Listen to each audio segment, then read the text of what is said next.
So here in this diagram, now we should have to see the surfaces and the borders of the crown.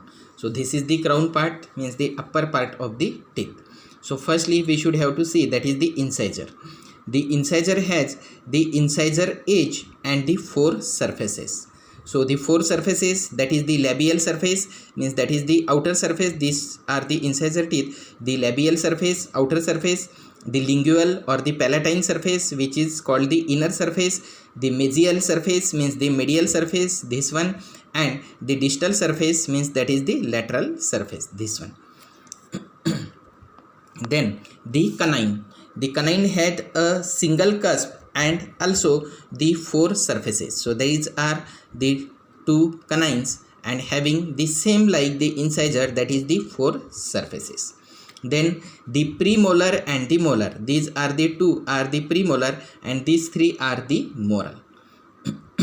So it has the five surfaces, that is first is the occlusal surface, second it is the buccal surface, then third is the lingual or the palatine surface, and the fourth is the mesial surface, and the fifth is the distal surface. Okay, so here in this diagram you can see occlusal surface means that this surface which is seen on this region, that is the occlusal surface. Then the buccal surface means that is the outer surface, this one here you can see, that is the buccal surface. Then the lingual or palatine means this surface.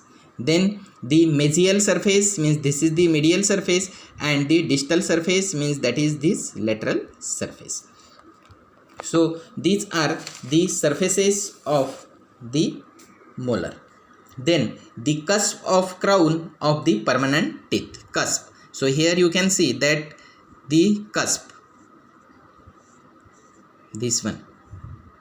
So the cusp are a mesenteric tubercle on the occlusal surface of the crown. So occlusal surface, so here that you can see easily seen that this surface, it is called the occlusal surface, and there is no cusp in the incisor teeth. So all the four teeth, incisor teeth, there is no cusp is present.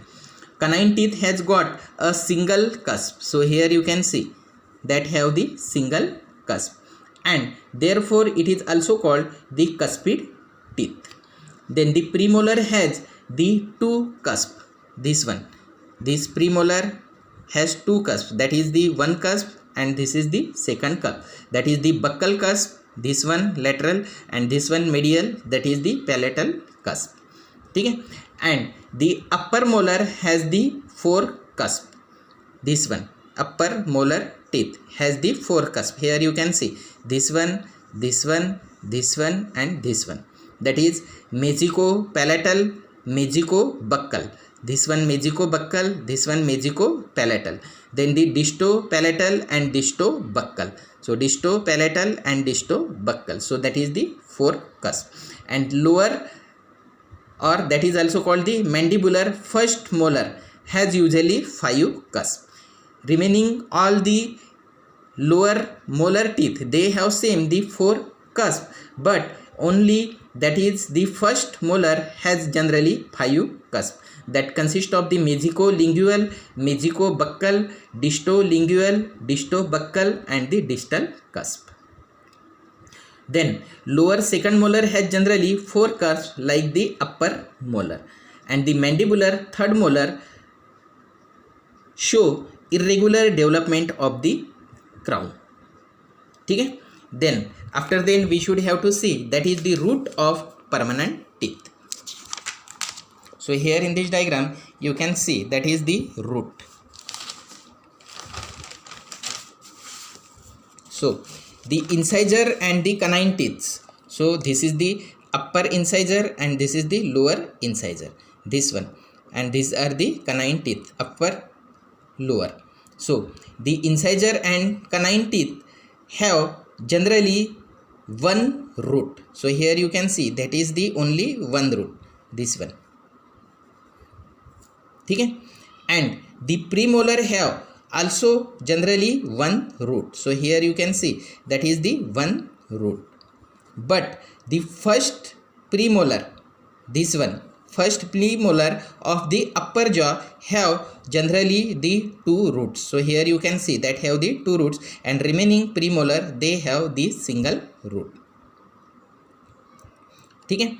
Then the molars, this one, these are the molars, that is the upper three molars. Here you can see upper molar have three roots, which two are the buccal and one is the palatal. So these are the two which is present on the buccal side, that is called the buccal, and one is present the palatal root. And the lower molar, this one, have usually two roots, that is one is the mesial and the other is the distal. So that is the difference. So whenever you can see that is the teeth, you can easily identify that is the upper jaw teeth and the lower jaw teeth. So that is the root of the permanent teeth. After then we should have to see that is the blood supply of the teeth.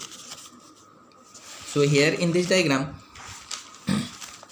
you can see that is the blood supply of the teeth. So the uppermost upper jaw and the lower jaw, it is supplied by the branches of maxillary artery, that is the upper posterior, middle and anterior superior alveolar artery, which is the branch of the maxillary artery supplied to the upper teeth of the upper jaw.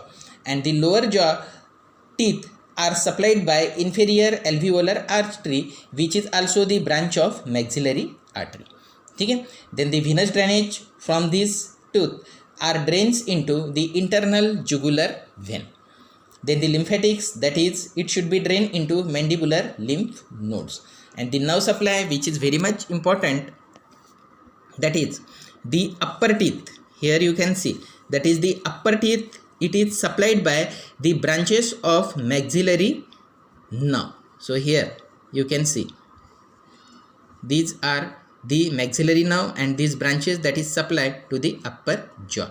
And the lower jaw, it is supplied by the branches of the mandibular nerve. So here that is the mandibular nerve, and both, that is the maxillary nerve and the mandibular nerve, it is the branch of trigeminal nerve. So here you can see these trigeminal ganglion, and from this, that is the three branches are come out. One is the ophthalmic, second is the maxillary, and third is the mandibular. So out of this, maxillary that supply to the upper jaw and mandibular that supply to the lower jaw.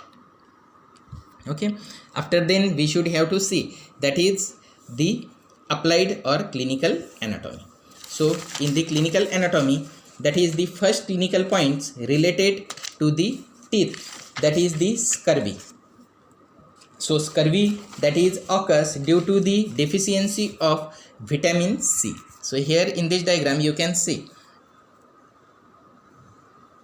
this is the gingiva or the gum, and because of the deficiency of the vitamin C, that is the inflammation into that the gum should be occur, and the bleeding should be occurs into that the gum. So that is the scurvy. Then the gingivitis. The gingivitis, it is the inflammation of that the gum or the gingiva, this one.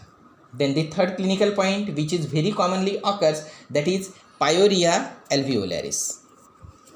So here in this diagram, that is the suppuration with the pocket of formation of pus in the teeth and the gum. So here that is the gum is present and these are the teeth cavity. So here that is the pocket of the pus that should be occurs. So that is called the pyorrhea alveolaris, and it shows the foul smell to the mouth. Okay. Then the dental caries. So that is also a very common disease, that is the dental caries.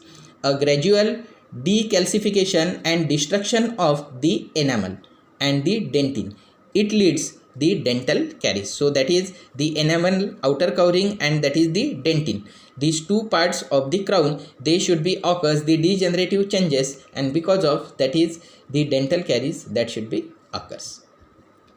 Okay.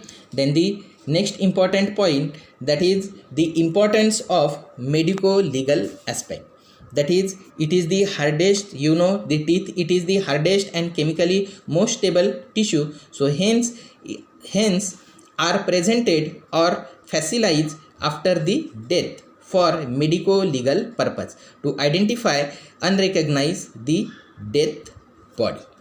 ठीक है, so that is the clinical importance. Net clinical importance, that is the eye tooth. So eye tooth, upper canine tooth, you know, the canine teeth here, this one, the upper canine teeth.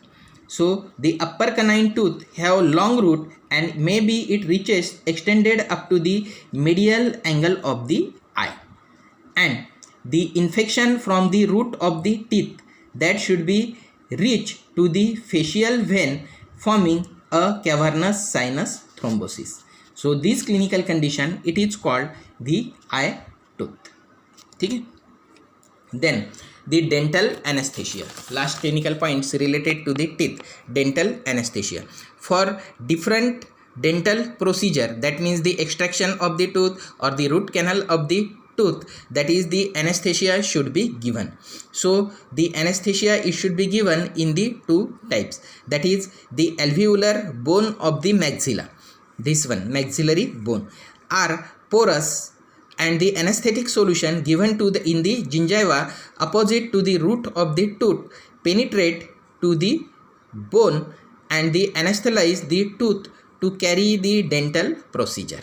ठीक है, so here you can see into this, that is the nerve is enters into that the pulp cavity and that supplies sensation to that the teeth. So if you can given the anesthesia into this gingiva of the root of the teeth, so as the teeth of the maxilla, it is very much porous, so anesthetic drug that should be enters into the teeth, into that the pulp cavity, and because of temporarily, that is the nerve present into that the pulp cavity is temporarily anesthetized, so there is no sensation of pain that should be occurs.